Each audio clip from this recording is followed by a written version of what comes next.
नमस्कार दोस्तों, इस वीडियो में जनवरी 2026 के टॉप 200 वन लाइनर सवाल को डिस्कस करेंगे जो आपके आगे आने वाले सभी परीक्षाओं के लिए महत्वपूर्ण है। जो 200 सवाल है, ये सारे के सारे सवाल प्रतियोगिता दर्पण के जनवरी मैगजीन से लिया गया है। इसका पीडीएफ के लिए आप टेलीग्राम ग्रुप ज्वाइन कर सकते हैं, जिसका लिंक डिस्क्रिप्शन बॉक्स में दिया गया है। साथ ही आपको बता दें कि इससे पहले अपने चैनल पर प्रतियोगिता दर्पण के नवंबर और दिसंबर को अपलोड किया गया है। जो नहीं देखे जाके उसे देख लीजिएगा। और अपने चैनल पर हर महीने एसपीडी का भी करंट अफेयर अपलोड किया जाता है। तो आइए देखते हैं पहला क्वेश्चन। बिहार की 18वीं विधानसभा चुनाव 2025 में मुख्यमंत्री कौन बने हैं? तो नीतीश कुमार। भाजपा को बिहार चुनाव 2025 में कितनी सीटें मिली है? तो 89 सीटें मिली है। जबकि जनता दल यूनाइटेड को 85 सीटें, आरजेडी को 25 और इंडियन नेशनल कांग्रेस को 6 सीटें मिली है। बिहार चुनाव 2025 में कितनी महिलाएं विधायक बनी हैं? तो कुल 29 महिलाएं विधायक बनी हैं। नीतीश कुमार ने 10वीं बार मुख्यमंत्री पद की शपथ कब ली? तो 20 नवंबर 2025 को। बिहार चुनाव 2025 में मतदान प्रतिशत कितना रहा? तो 67.13% रहा है। दिल्ली विस्फोट की जांच में प्रमुख राष्ट्रीय एजेंसी कौन सी है? तो राष्ट्रीय जांच एजेंसी है NIA है। लाल किले के विस्फोट मामले में कौन सी यूनिवर्सिटी चर्चा में रही है? तो उसका नाम है अल फलाह यूनिवर्सिटी फरीदाबाद। नेक्स्ट है कि राष्ट्रीय गीत वंदे मातरम की रचना किसने की? तो बंकिम चंद्र चटर्जी जी के द्वारा किया गया है 7 नवंबर 1875 को। वंदे मातरम स्मरणोत्सव का उद्घाटन किसने किया? तो प्रधानमंत्री नरेंद्र मोदी ने किया है। कहाँ किया है? तो इंदिरा गांधी इंडोर स्टेडियम नई दिल्ली में। वंदे मातरम स्मरणोत्सव में कौन सा स्मारक सिक्का जारी किया गया है? तो 150 रुपये के अंकित मूल्य का स्मारक सिक्का जारी किया गया है। वंदे मातरम किस उपन्यास का भाग है? तो वंदे मातरम आनंद मठ का भाग है। लखनऊ को यूनेस्को क्रिएटिव सिटी नेटवर्क में किस श्रेणी में शामिल किया गया है? तो गैस्ट्रोनॉमी में शामिल किया गया है, पाक कला में शामिल किया गया है 31 अक्टूबर 2025 को। 31 अक्टूबर को कौन सा अंतर्राष्ट्रीय दिवस मनाया जाता है? तो विश्व शहर दिवस मनाया जाता है। नेक्स्ट है कि यूनेस्को क्रिएटिव सिटीज नेटवर्क में कितनी श्रेणियां हैं? तो कुल आपके 8 श्रेणियां हैं। कुल आपके 8 श्रेणियां हैं। यूनेस्को क्रिएटिव सिटी नेटवर्क में भारत के कुल कितने शहर शामिल हैं? तो भारत के कुल 9 शहर शामिल है। भारत का पहला यूनेस्को क्रिएटिव सिटी में कौन सा आपके शहर शामिल है? तो जयपुर शामिल है, 2015 में शामिल हुआ था। ठीक है, ध्यान रखिएगा, इंपॉर्टेंट है। नेक्स्ट है कि राफेल लड़ाकू विमान में उड़ान भरने वाली पहली राष्ट्रपति कौन बनी है? तो द्रौपदी मुर्मू बनी है। राफेल उड़ान के समय राष्ट्रपति किस वायुसेना स्टेशन से उड़ान भरी? तो आपको याद रखना है, अंबाला वायुसेना स्टेशन से उड़ान भरा गया था राष्ट्रपति द्रौपदी मुर्मू जी के द्वारा राफेल लड़ाकू विमान से। फाइटर जेट में उड़ान भरने वाले पहले राष्ट्रपति कौन बने हैं? तो APJ अब्दुल कलाम, याद रखिएगा। नेक्स्ट है कि भारतीय हॉकी के 100 वर्ष कब पूरे हुए? तो 7 नवंबर 2025 को। भारतीय हॉकी शताब्दी समारोह कहाँ आयोजित हुआ? तो मेजर ध्यानचंद राष्ट्रीय स्टेडियम नई दिल्ली में। नेक्स्ट है कि भारत का सबसे भारी संचार उपग्रह कौन सा है? तो CMS-03 है, कम्युनिकेशन सैटेलाइट है। नेक्स्ट है कि कम्युनिकेशन सैटेलाइट 03 का प्रक्षेपण कब किया गया है? तो 2 नवंबर 2025 को किया गया है। और कम्युनिकेशन सैटेलाइट का वजन कितना है? तो 4410 किलोग्राम। जो कम्युनिकेशन सैटेलाइट 03 है उसका वजन 4410 किलोग्राम है। और इसे किस रॉकेट से लॉन्च किया गया है? तो लॉन्च व्हीकल मार्क 3 से लॉन्च किया गया है, जिसे GSLV EMK-3 बोला जाता है। नेक्स्ट है कि कम्युनिकेशन सैटेलाइट 03 मुख्यतः किसके लिए विकसित किया गया है?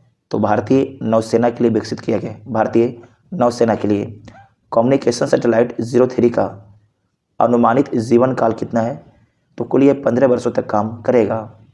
नेक्स्ट है कि INS इच्छक किस प्रकार का पोत है?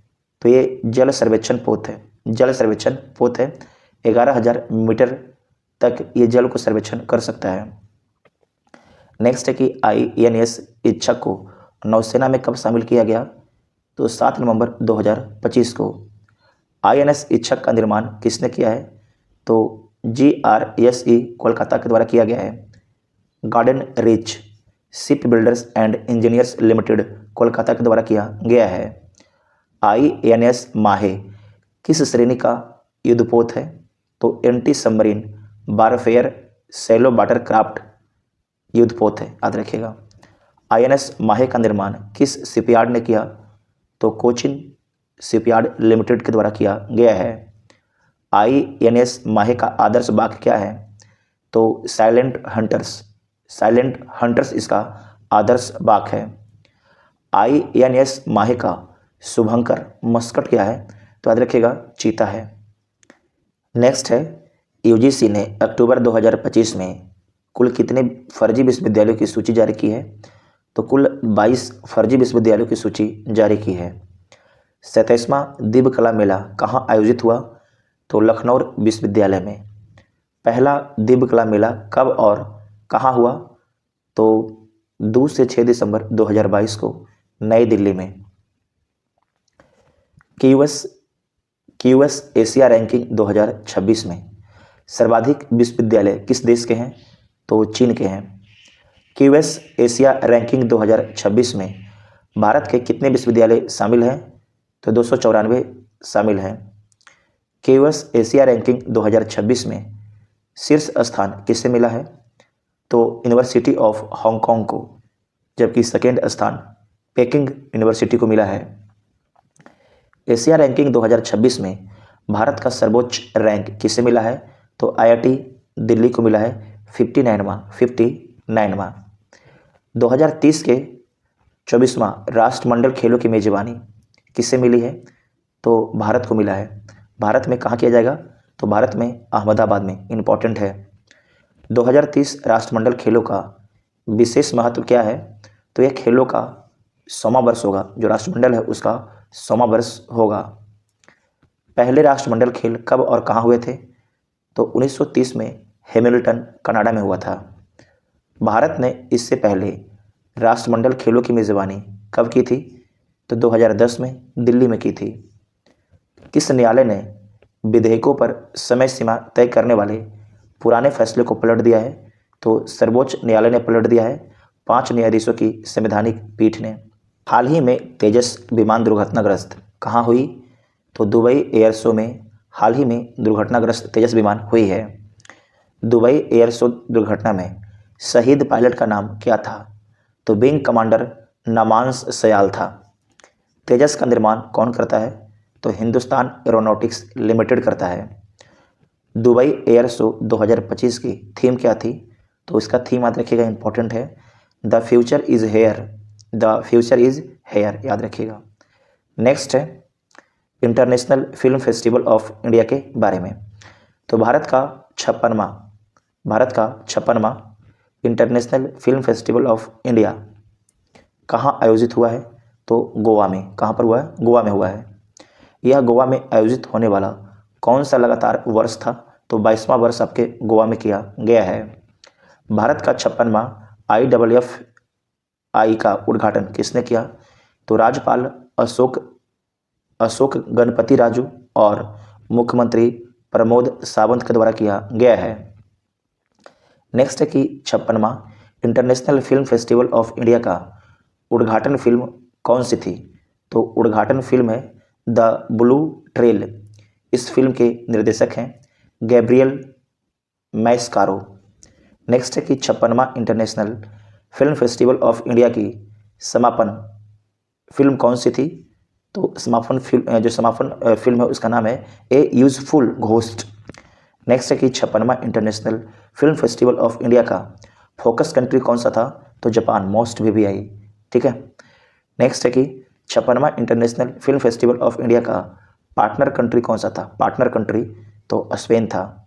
56वां international film festival of India का स्पॉटलाइट कंट्री कौन सा था? तो आपके ऑस्ट्रेलिया।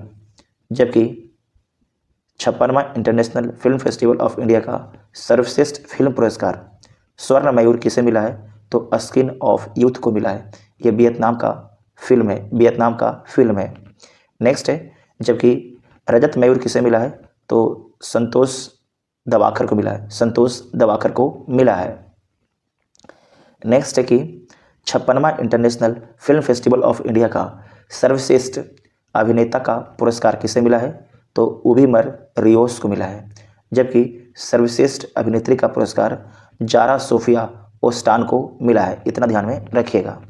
नेक्स्ट है, CFT यूनेस्को गांधी पदक किस फिल्म को मिला है? तो सेफ हाउस को मिला है। नॉर्वे की फिल्म है सेफ हाउस, याद रखिएगा। नेक्स्ट है कि Indian film personality of the year 2025 कौन बने हैं? तो रजनीकांत। इंपॉर्टेंट ये पुरस्कार है। भारतीय फिल्म इंडस्ट्री में 50 वर्ष पूरे करने पर यह विशेष सम्मान दिया गया है रजनीकांत जी को। नेक्स्ट है, राजस्थान में ग्राम पंचायतों के पुनर्गठन के बाद कुल नई पंचायतें कितनी बनाई गई है? तो 3416 नई ग्राम पंचायतें बनाई गई है। सबसे ज़्यादा नई ग्राम पंचायतें किस जिले में बनी है? तो बाड़मेर में 270। सबसे कम नई पंचायतें किस जिले में बनी है? तो झालावाड़ में 19। मध्य प्रदेश @2047 विजन डॉक्यूमेंट का लक्ष्य क्या है? तो इसका लक्ष्य है मध्य प्रदेश को 2047 तक विकसित, आत्मनिर्भर और समृद्ध राज्य बनाना। नेक्स्ट है कि हिमाचल प्रदेश में मेयर व डिप्टी मेयर का नया कार्यकाल कितना किया गया है? तो 5-5 वर्ष किया गया है। हिमाचल प्रदेश के मेयर डिप्टी मेयर का पद रिक्त होता है तो नया चुनाव कितने दिनों में कराना होगा? तो 1 माह के भीतर कराना होगा। ये हिमाचल प्रदेश के लिए सवाल बेहद महत्वपूर्ण है। नेक्स्ट है कि प्रधानमंत्री नरेंद्र मोदी ने भूटान की राजकीय यात्रा कब की? तो 11 से 12 नवंबर 2025 को की। यह प्रधानमंत्री की भूटान की कितनीवीं यात्रा थी, मतलब कि कौन सी बार किया गया था? तो चौथी बार किया गया था। भूटान के किस नरेश के 70वें जन्मदिन के कार्यक्रम में मोदी शामिल हुए? तो शामिल हुए जिग्मे सिंघे वांगचुक के 70वें जन्म दिवस कार्यक्रम में। प्रधानमंत्री मोदी ने भूटान नरेश के साथ किस परियोजना का उद्घाटन किया है? तो याद रखिएगा 120 मेगावाट की पुनात्स सांगछू सेकेंड जल विद्युत परियोजना का। भारत भूटान के बीच किस परियोजना से बिजली निर्यात शुरू हुआ है? तो ये शुरू हुआ है पुनात्स सांगसू सेकेंड जल विद्युत परियोजना से। नेक्स्ट पॉइंट है कि अंगोला संसद में राष्ट्रपति मुर्मू ने अंगोला को किस प्रकार का लोकतंत्र बताया है? तो अफ्रीका का सबसे जीवंत लोकतंत्र बताया है। राष्ट्रपति मुर्मू ने बोत्सवाना में कितने चीते भारत को सौंपे हैं? तो 8 चीते सौंपे हैं। प्रोजेक्ट चीता के तहत भारत में कितने चीते थे नवंबर 2025 में? तो कुल 27 चीते थे 24 कुनो नेशनल पार्क में, जबकि 3 गांधी सागर अभ्यारण्य में। बोत्सवाना में फार्माकोपिया समझौता का उद्देश्य क्या है? तो फार्माकोपिया का उद्देश्य है बोत्सवाना के नागरिकों को उच्च गुणवत्ता वाली किफ़ायती भारतीय दवाइयाँ उपलब्ध कराना।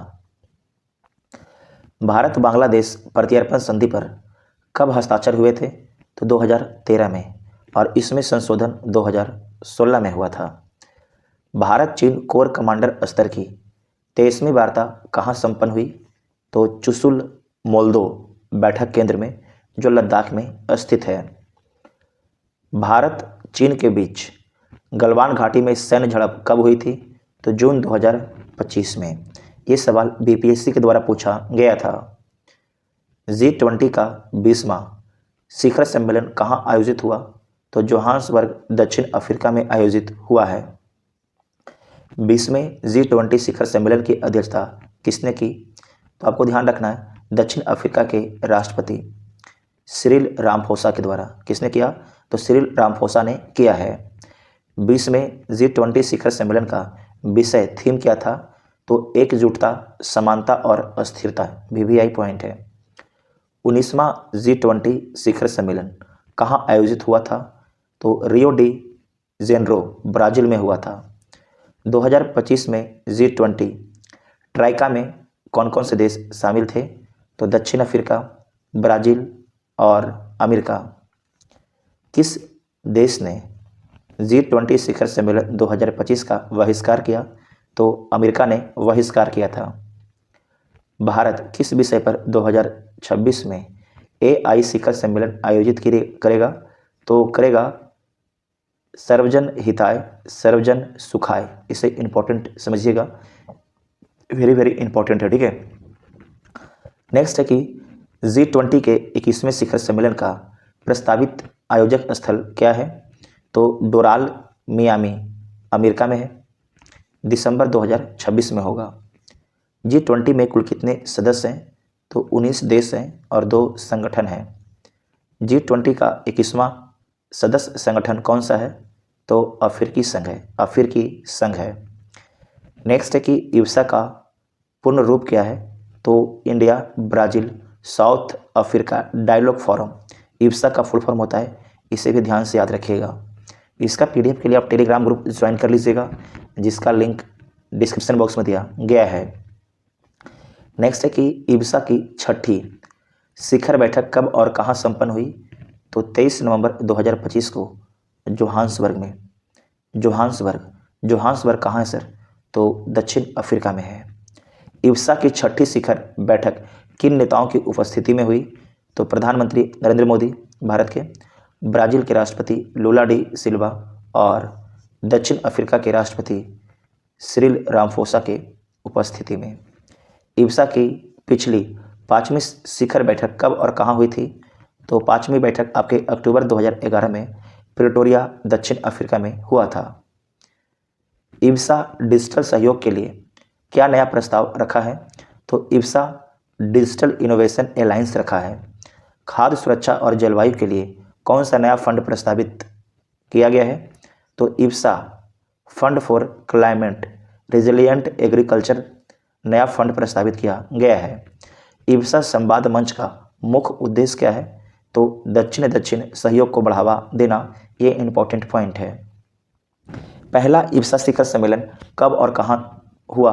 तो पहला आपके सितंबर 2006 में ब्रासिलिया, ब्राज़ील में होता है। प्रिंस एंड्रू किस ब्रिटिश सम्राट के पुत्र थे?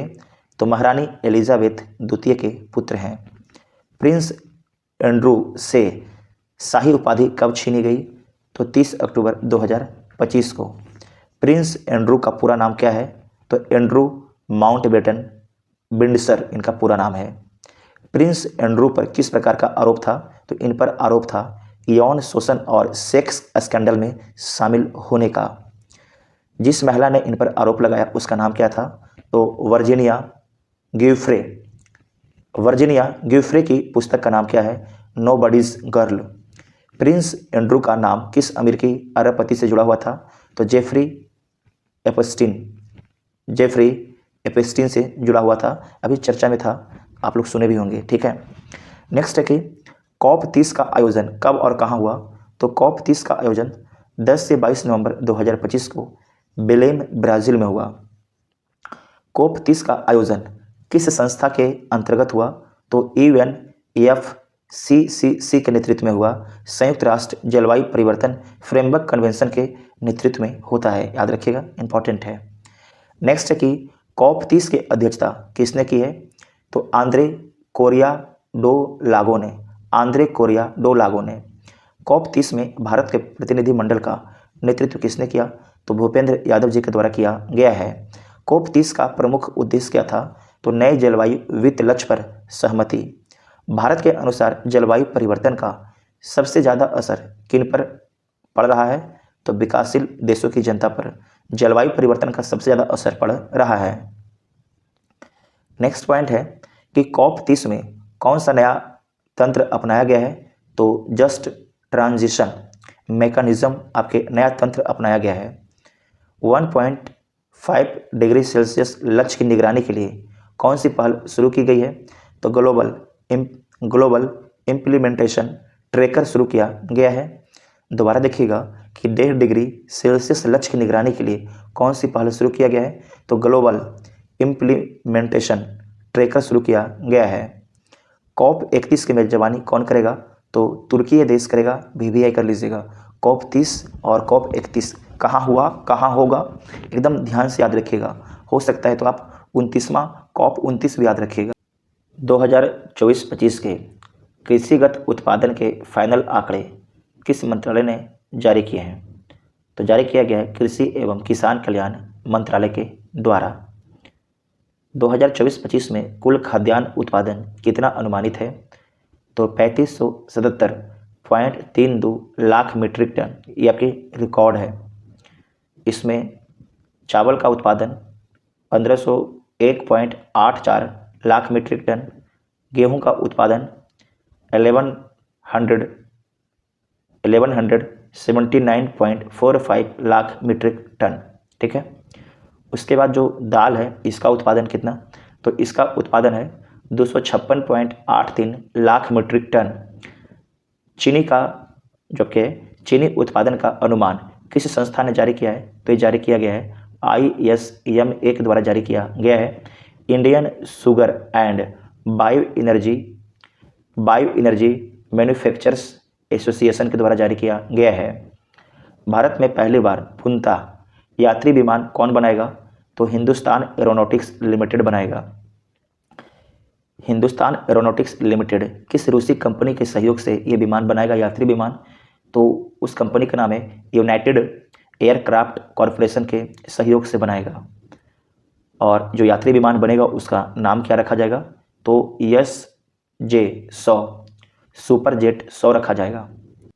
44वां अंतर्राष्ट्रीय व्यापार मेला 2025 कहाँ आयोजित हुआ, तो भारत मंडपम प्रगति मैदान नई दिल्ली में।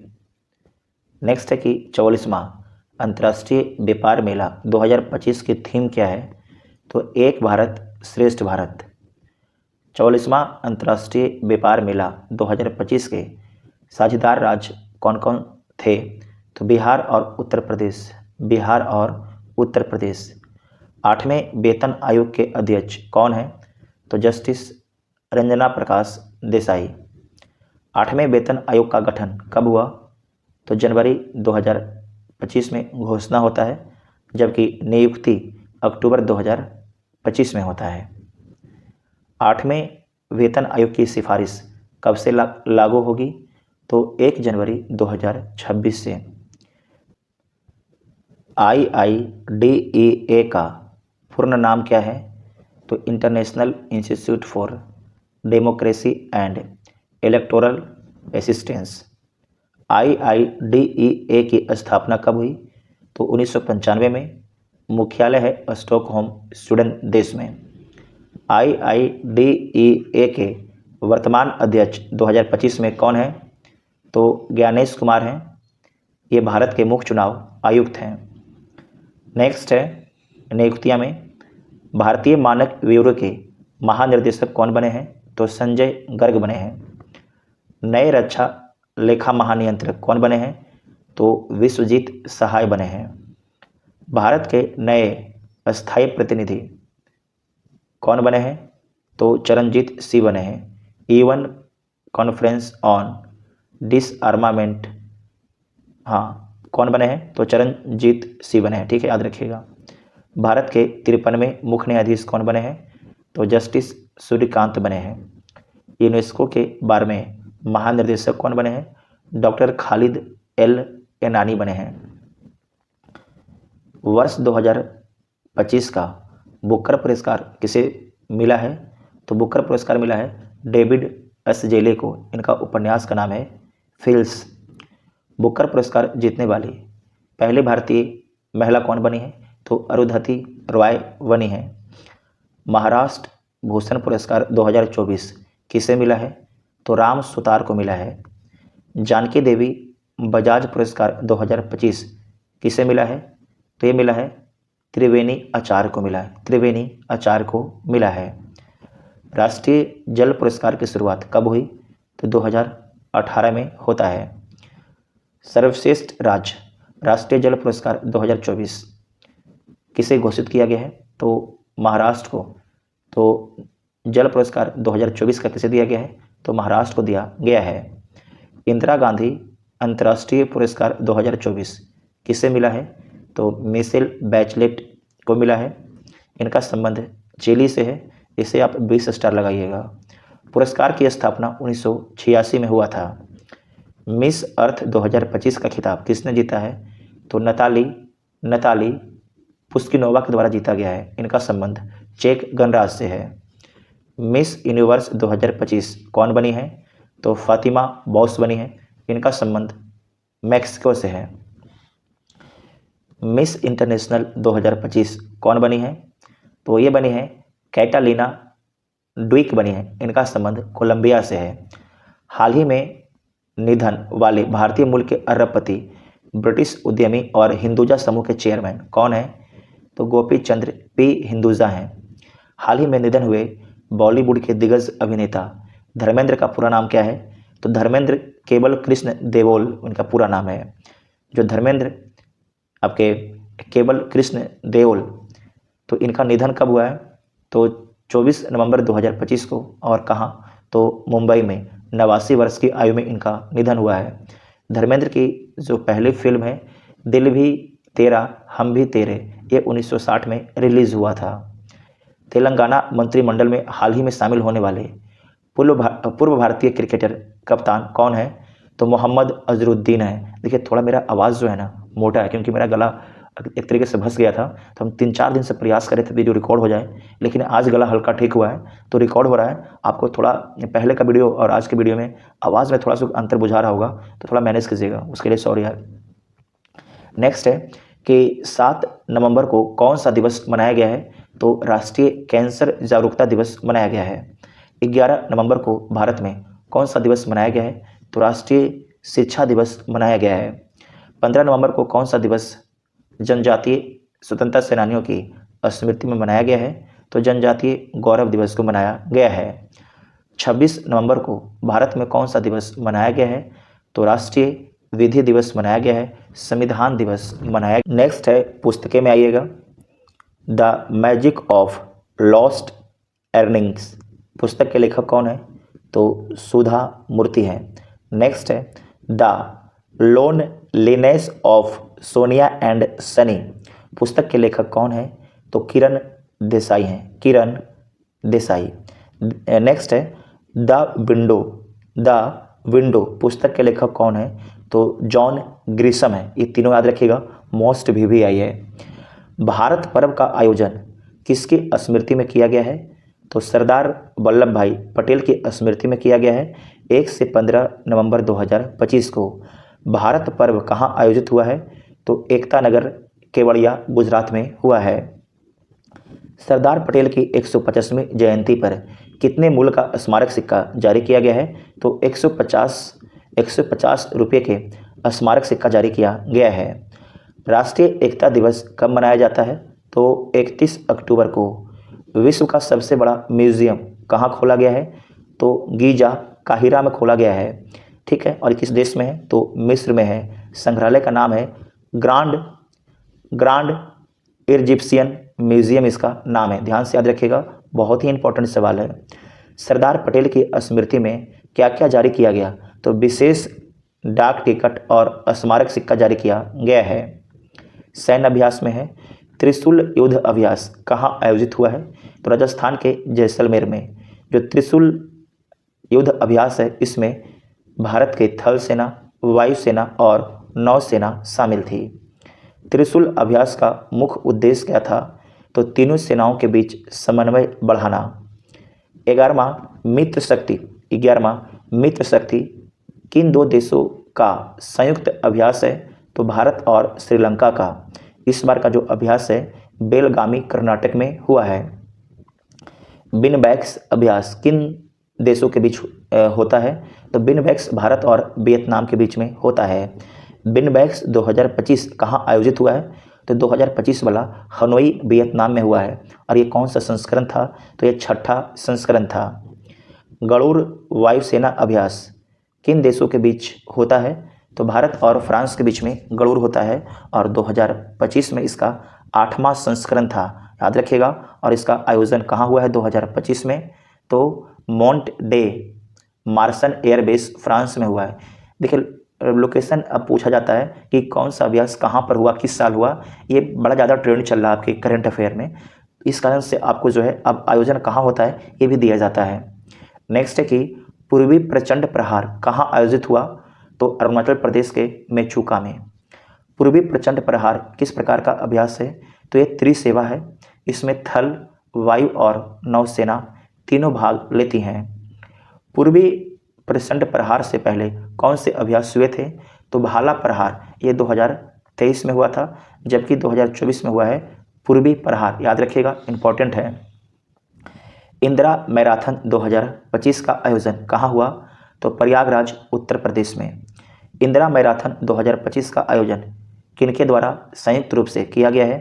तो एथलेटिक्स फेडरेशन ऑफ इंडिया और उत्तर प्रदेश खेल विभाग और प्रयागराज जिला प्रशासन, ये 3 लोग के द्वारा किया गया था। नेक्स्ट है कि पुरुष वर्ग में इंदिरा मैराथन 2025 का विजेता कौन है? तो पुरुष वर्ग में है प्रदीप सिंह चौधरी, इनका संबंध उत्तराखंड से है। बैडमिंटन में आइएगा, फ्रेंच ओपन 2025। तो फ्रेंच ओपन 2025 किस देश में आयोजित हुआ? तो फ्रांस में आयोजित हुआ है। फ्रेंच ओपन 2025 में पुरुष एकल खिताब किसने जीता है? तो जीता गया है एंटोन सेन के द्वारा, इनका संबंध डेनमार्क से है। जबकि फ्रेंच ओपन 2025 में महिला एकल खिताब किसने जीता? तो जीता गया है आन से यंग के द्वारा, इनका संबंध दक्षिण कोरिया से है। उसके बाद है ऑस्ट्रेलियन ओपन बैडमिंटन के बारे में आइएगा। तो ऑस्ट्रेलियन ओपन 2025 में पुरुष एकल खिताब किस भारतीय खिलाड़ी ने जीता है? तो लक्ष्य सेन के द्वारा जीता गया है। किससे हराकर? तो ये हराया गया है यूसी तनाका को हराया गया है, इनका संबंध जापान से है। नेक्स्ट है कि ऑस्ट्रेलियन ओपन 2025 में महिला एकल खिताब किसने जीता है? तो आन से यंग के द्वारा जीता गया है। प्रथम श्रेणी क्रिकेट में एक ओवर में 6 छक्के लगाने वाले तीसरे बल्लेबाज कौन बने हैं? तो आकाश कुमार चौधरी बने हैं, इनका संबंध मेघालय से है। यह रिकॉर्ड किस टूर्नामेंट में बना है? तो ये जो रिकॉर्ड है 6 छक्के वाला रणजी ट्रॉफी में बना है, ठीक है, रणजी ट्रॉफी में बना है। आकाश चौधरी ने यह रिकॉर्ड किस टीम के विरुद्ध बनाया था? तो अरुणाचल प्रदेश के विरुद्ध बनाया है। और आपसे पूछेगा कि प्रथम श्रेणी क्रिकेट में उनसे मतलब किनसे? उनसे मतलब आकाश चौधरी से। आकाश चौधरी से पहले यह उपलब्धि किन खिलाड़ियों को मिली है? तो गैरी सोबर्स और रवि शास्त्री को। तो अब 3 व्यक्ति जो हो गए हैं 6 बॉल में 6 छक्के मारने वाले प्रथम श्रेणी में, गैरी सोबर्स, रवि शास्त्री और आकाश चौधरी। नेक्स्ट है कि दृष्टिबाधित महिलाओं का पहला T20 विश्व कप किसने जीता है? तो भारत के द्वारा जीता गया है। फाइनल में नेपाल को हराया था और इसका आयोजन कोलंबो श्रीलंका में हुआ था, ठीक है, कोलंबो श्रीलंका में।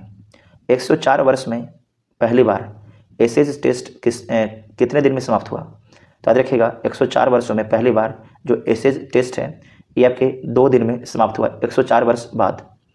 एशेज टेस्ट 2025 कहाँ खेला गया? तो पर्थ ऑस्ट्रेलिया में खेला गया है। एशेज टेस्ट 2025 में किस टीम ने जीत दर्ज की? तो ऑस्ट्रेलिया ने। इससे पहले 2 दिन में समाप्त एशेज टेस्ट कब खेला गया था? तो 1921 में। अब कब खेला गया? 2025 में खेला गया है। प्रो कबड्डी लीग 2025 का खिताब किसने जीता है? तो दबंग दिल्ली ने जीता है। किसे हराकर? तो पुनेरी पल्टन को हराकर। महिला कबड्डी विश्व कप 2025 कहाँ आयोजित हुआ है? तो ढाका, बांग्लादेश में। महिला कबड्डी विश्व कप 2025 का विजेता कौन बना है? तो भारत बना है। फाइनल में भारत ने किस टीम को हराया है? तो ताइवान को हराया है, चीनी ताइपे, ठीक है, याद रखिएगा। नेक्स्ट है कि 2025 में 3 वर्ष बाद संपन्न चेन्नई ओपन टेनिस का महिला एकल खिताब किसने जीता है? तो इंडोनेशिया की जेनिस तजेन के द्वारा जीता गया है। नेक्स्ट है कि टोरे पैन पैसिफिक ओपन टेनिस 2025 कहाँ आयोजित हुआ है? तो टोक्यो जापान में। 2025 टोरो पैन पैसिफिक ओपन का महिला एकल खिताब किसने जीता है? तो बेलिंडा बेनसिच के द्वारा जीता गया है। इनका संबंध स्विट्जरलैंड से है। नेक्स्ट है कि डेविस कप 2025 का विजेता देश कौन बना है? तो इटली बना है। 2025 की एटीपी वर्ष अंत रैंकिंग में विश्व नंबर 1 कौन रहा है? तो कार्लोस अल्कराज। इनका संबंध स्पेन से है। 2025 की WTA वर्ष अंत रैंकिंग में नंबर 1 खिलाड़ी कौन रही हैं? तो आर्याना साबालेंका रही हैं। इनका संबंध बेलारूस से है। भारतीय टेनिस खिलाड़ी रोहन बोपन्ना ने संन्यास की घोषणा कब की? तो 1 नवंबर 2025 को। 2025 लाल बहादुर शास्त्री हॉकी टूर्नामेंट का विजेता कौन रहा है? तो रेलवे रहा है। फिडे विश्व कप 2025 का आयोजन कहाँ हुआ? तो पणजी गोवा में हुआ है। फिडे विश्व कप 2025 का विजेता कौन बना है? तो जावोखिर सिंडारोव। इनका संबंध उज्बेकिस्तान से है।